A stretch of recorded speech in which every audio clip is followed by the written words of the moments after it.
By the Congressional Committee, former President Donald Trump went to Texas for a Save America rally ahead of the November midterm elections. He suggested in this rally that he would probably run for president again in 2024, but he said he wouldn't make any formal announcements just yet. Well, Donald Trump is still required to testify to lawmakers for his alleged illegal and unconstitutional involvement in the Capitol riots. Well, let's get the latest from the Executive Director at the Centre for the Study of America and the West Foreign Policy Research Institute, Ronald Granieri. Good morning to you, Ronald, and thank you so much for your company. So this was really quite remarkable, what we saw yesterday. Donald Trump has been subpoenaed, but was still at this Save America rally. Tell us a bit more about that. Mm-hmm.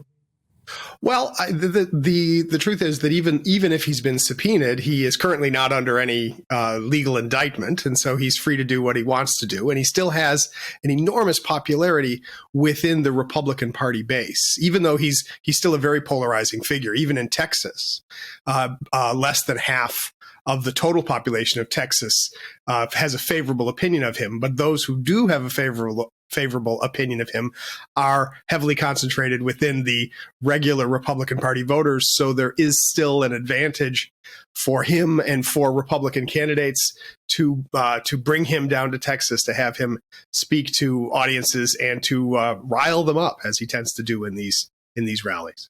He does rile them up, doesn't he? And he has this technique that we saw last time around, build that wall, lock her up, all these sort of repetitive phrases that people latch onto. It's a strategy that works, but is there anything actually behind it? I would have to say not quite. That it is about creating excitement in the moment.